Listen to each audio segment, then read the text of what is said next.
Halo teman-teman, kali ini saya akan mempresentasikan bab tentang mengukur keterampilan dan kesiapan teknologi. Bab ini adalah bagian dari buku Handbook of Research on Educational Communication and Technology, bab 67.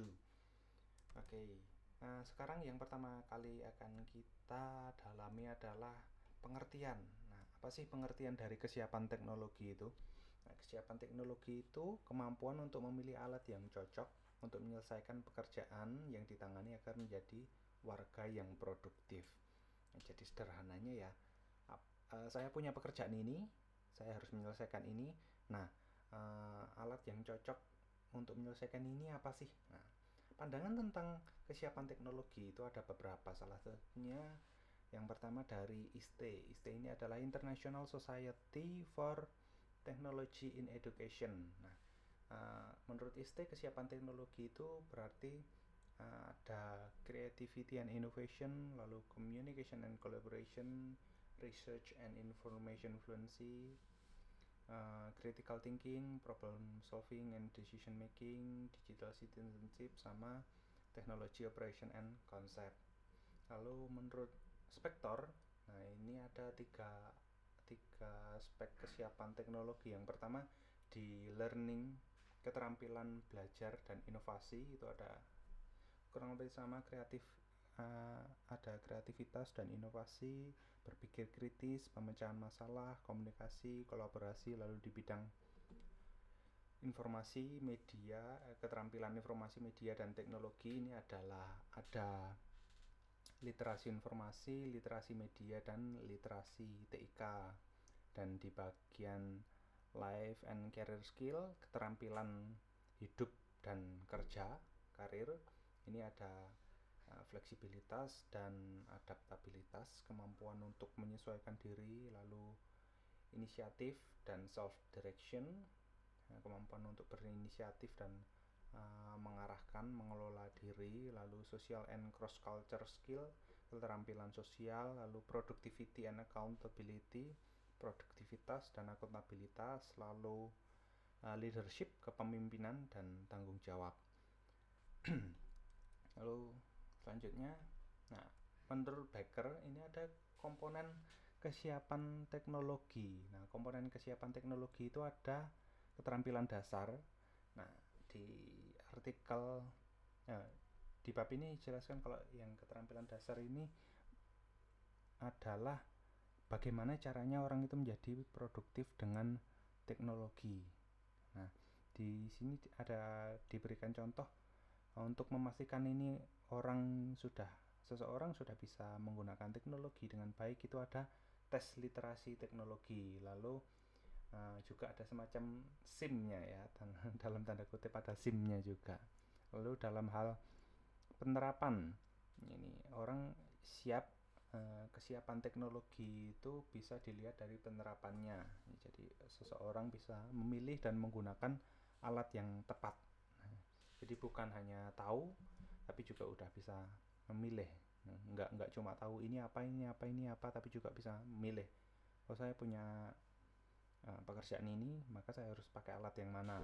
Lalu berikutnya sikap dan motivasi. Ya, sikap dan motivasi ini juga penting, karena ini yang menggerakkan seseorang. Ini juga menjadi faktor yang penting. Lalu digital citizenship atau kewarganegaraan digital, ini salah satu yang kultur baru yang perlu dimiliki oleh seseorang yang memiliki kesiapan teknologi. Karena etika dalam dunia maya itu meskipun pada dasarnya sama dengan dunia nyata, itu ada beberapa bentuk atau beberapa format yang berbeda, dan itu juga harus diketahui gitu. Misalnya menulis email yang formal, atau ya berkomunikasi secara online, itu pada prinsipnya sama, tetapi bentuk media yang digunakan itu perlu juga dilatih. Lalu yang terakhir adalah komunikasi efektif. Nah, karena teknologi ini adalah alat bantu ya, tools ya. Jadi pada dasarnya skill manusiawi kita itu juga tetap harus dikuasai. skill untuk berkomunikasi secara efektif ini juga harus dikuasai. Nah, dengan bantuan teknologi itu juga harus tahu akhirnya, karena berbagai media bentuknya itu banyak, jadi komunikasi yang efektif melalui video itu bagaimana, kalau komunikasi efektif melalui teks WA itu bagaimana, komunikasi melalui audio bagaimana, karena tiap-tiap media kan punya karakteristik tertentu. Nah, jadi itu juga perlu diketahui, jadi nggak asal tabrak aja semua. Bikin video tapi isinya teks semua gitu kan juga nggak tepat gitu. Nah, jadi ini juga perlu diketahui. Lalu sebab berikutnya adalah dengan kesiapan dan keterampilan teknologi, ini dampaknya terhadap siswa ini akhirnya muncul namanya literasi teknologi tadi ya. Di sebab sebelumnya sempat disinggung literasi teknologi, jadi perlu diajarkan juga, anak-anak juga perlu diajarkan tentang menggunakan apa terus dan bagaimana cara menggunakan teknologi-teknologi yang ada untuk produktivitas mereka. Nah, sebab selanjutnya kita akan membahas teknik apa saja sih yang digunakan untuk menilai keterampilan dan kesiapan teknologi. Nah, untuk di bab ini saya tidak menemukan contoh yang bisa dipakai ya, tapi nanti di sela-sela akan saya tunjukkan contoh yang pernah saya pakai sih, yang pernah saya lihat. Nah, lalu kita lanjut dulu. Teknik yang biasanya digunakan untuk menilai keterampilan dan kesiapan teknologi itu yang pertama paper dan pencil test. Ini udah umum banget ya, ujian biasa gitu. Terus lalu yang kedua adalah computer based and adaptive testing. Nah, ujiannya CBT, computer based. Lalu performance based ini berdasarkan kinerja. Lalu observation based ini diamati orang-orang yang berwenang untuk mengevaluasi atau menilai itu mengamati kita. Terus rubrik ini ditentukan kriterianya. Jadi kalau ingin kinerjanya tinggi, ingin nilainya tinggi, itu apa yang harus dicapai. Kalau sedang itu apa kriterianya, kalau rendah apa kriterianya, begitu. Lalu portfolio assessment ini mengumpulkan portofolio, membuat portofolio, dan self assessment ini mengukur diri sendiri, menilai diri sendiri. Terus kalau embed assessment ini adalah penilaian yang dimasukkan ke dalam program kegiatannya. Jadi penilaiannya itu tidak berdiri sendiri, tapi jadi satu dengan kegiatan pembelajarannya atau kegiatan pelatihannya itu. Jadi nggak kerasa kalau itu adalah penilaian begitu. Lalu yang terakhir adalah mengkombinasikan berbagai tipe penilaian. Nah, ini di artikel ada contohnya TechYes dan digital badging. Yang TechYes saya sudah tidak bisa melacak bentuknya kayak gimana. Lalu digital badging ini saya punya contohnya beberapa di sini.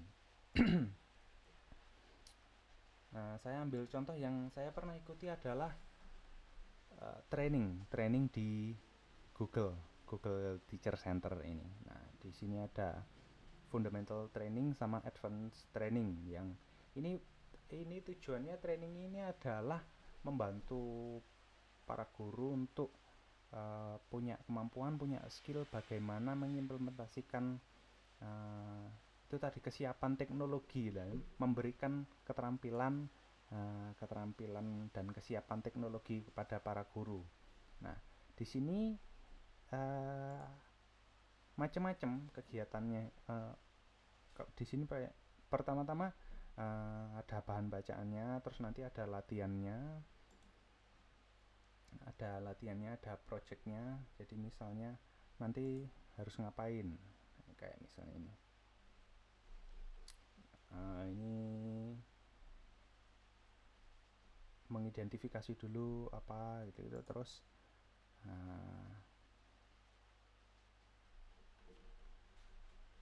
sharing, mendengarkan sharing yang sudah ada, terus pengalaman-pengalaman best practices yang sudah ada, lalu mengerjakan tugas gitu.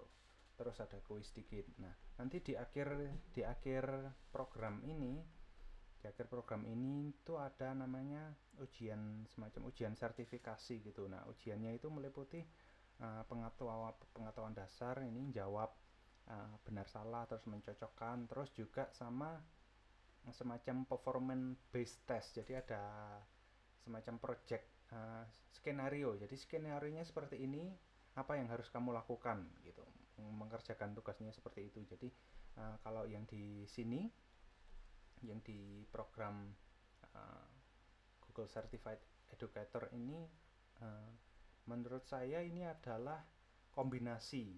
Jadi kombinasi beberapa macam assessment. Lalu kita ke subbab berikutnya. Nah, dalam artikel ini juga dibahas beberapa pertimbangan konseptual dan praktis dalam pendekatan penilaian. Nah,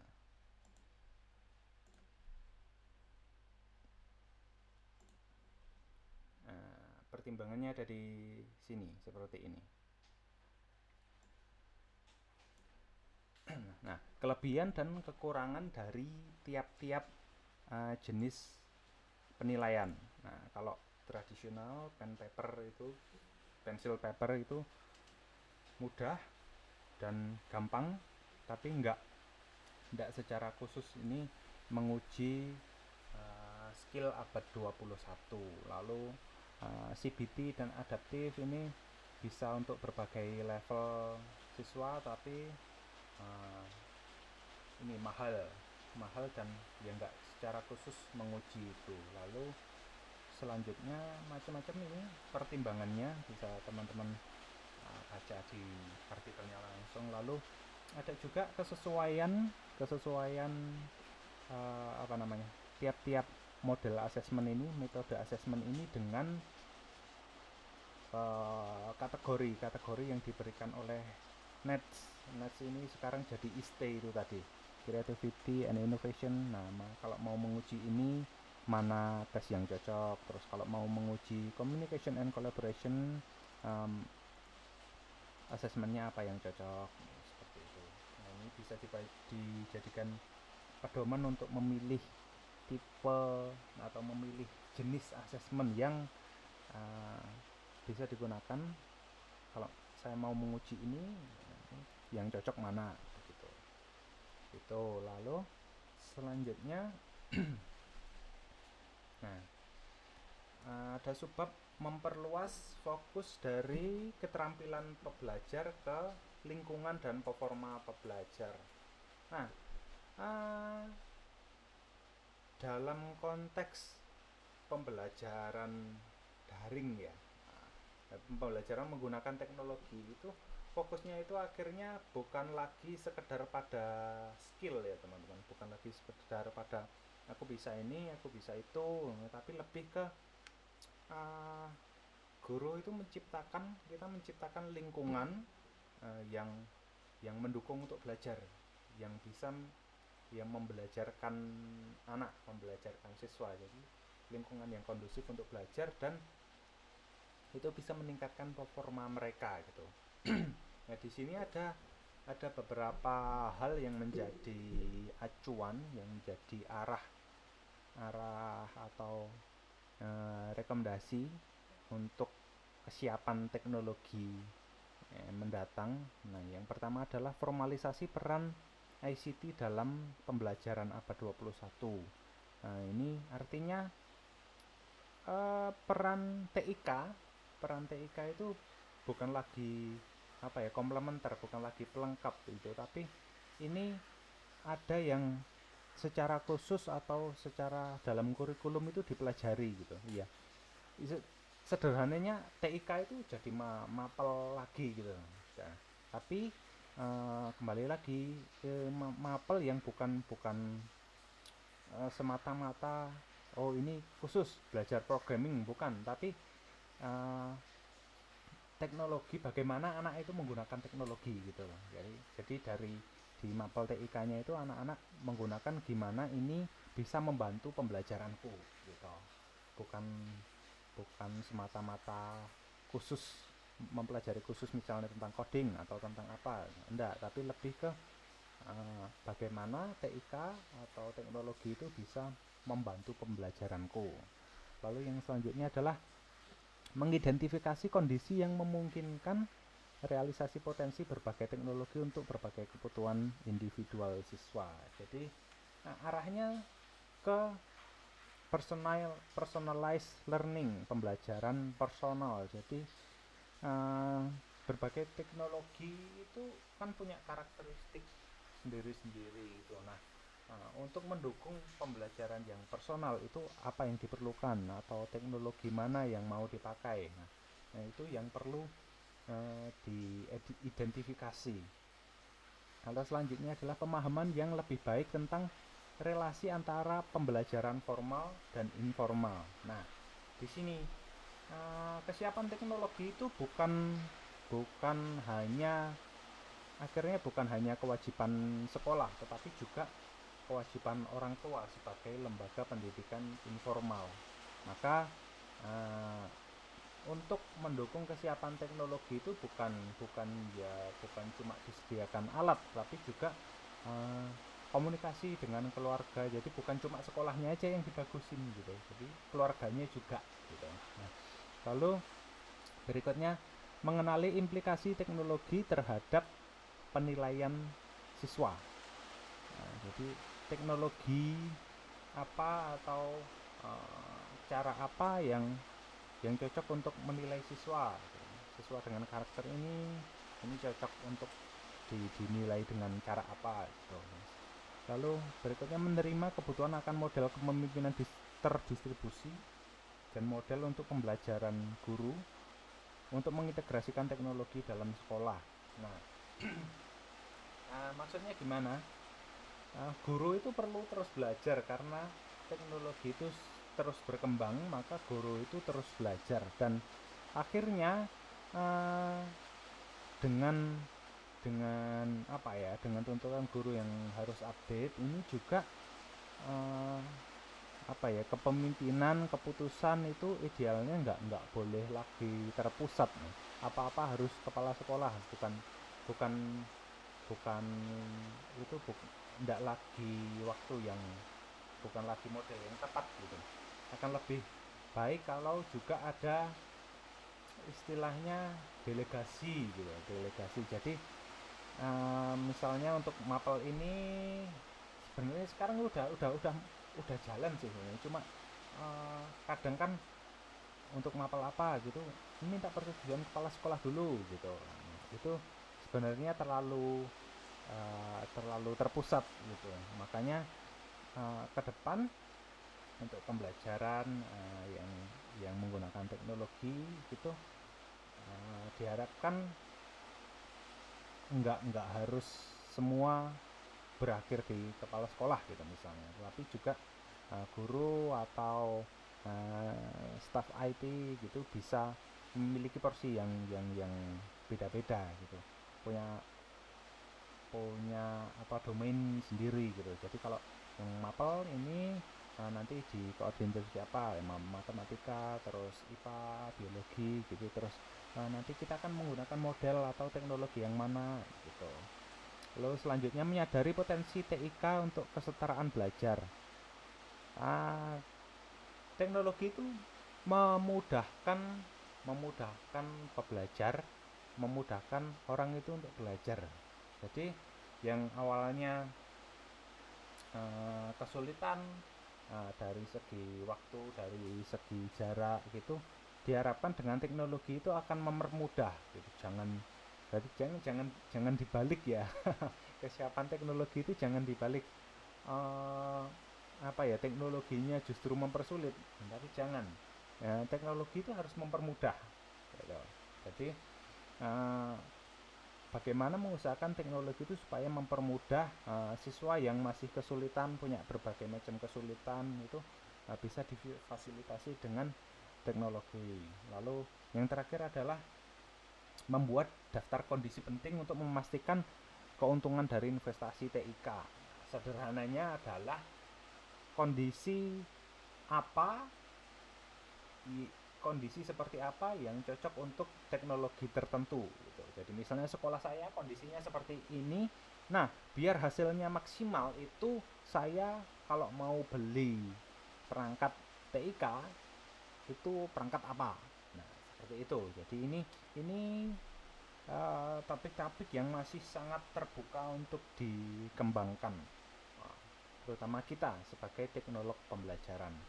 Nah, yang terakhir dari bab ini adalah teknik penilaian yang sedang berkembang. Teknik penilaian yang sedang berkembang itu adalah adaptif, embed ini dimasukkan seperti dimasukkan dalam pelatihan atau pembelajarannya. Jadi tidak kerasa kalau sedang dinilai. Lalu performance base, lalu model base yang terakhir. Nah, oke, demikian teman-teman. Sekarang kita coba lihat beberapa program yang bisa kita jadi acuan sebagai kalau kita mau meningkatkan kesiapan teknologi itu gimana sih kira. Nah, yang satu yang saya tawarkan, salah satu hal yang saya tawarkan ada di sini di Teacher Center with google.com ini. Nah, di sini seperti tadi saya ungkapkan, kita ini belajar gimana caranya menggunakan teknologi. Jadi gimana caranya supaya tools dari Google ini mempermudah pembelajaran, mempermudah proses belajar mengajar kita. Nah, ini semua gratis, pembelajarannya di sini semua gratis, terus cuma ujiannya aja nanti yang berbayar. Terus produk lain penyedia layanan lain juga menyediakan Microsoft. Nah, di sini juga menyediakan topik yang kurang lebih sama.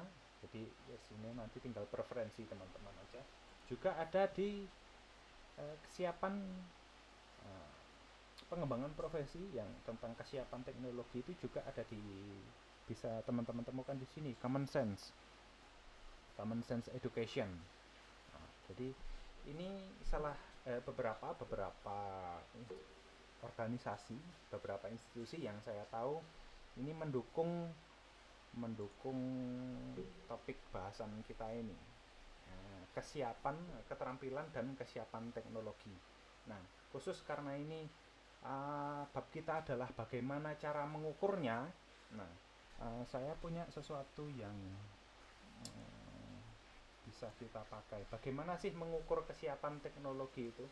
Nah, untuk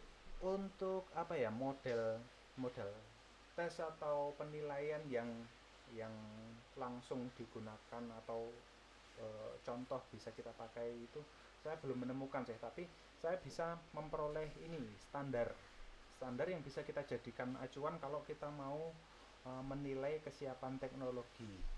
Nah, standar ini salah satunya adalah ISTE standar for student. Nah, jadi kalau kita mau mengukur kesiapan teknologi anak, ini bisa pakai ini. Nah, dia ada 1, 2, 3, 4, 5, 6, 7, ada 7 aspek. Nah, yang pertama empower learner, yang kedua digital citizenship, knowledge constructor, innovative designer, computational thinker, creative communicator, global collaborator. Nah, ini kesiapan standar kesiapan teknologi menurut ISTE. Tuh, ini bisa diperoleh di mana tadi? Bisa diperoleh di sini. Nah, nanti saya sertakan linknya di deskripsi. Oke, demikian teman-teman presentasi dari saya. Silahkan kalau ada pertanyaan atau diskusi, saya akan menerima dengan senang hati. Terima kasih.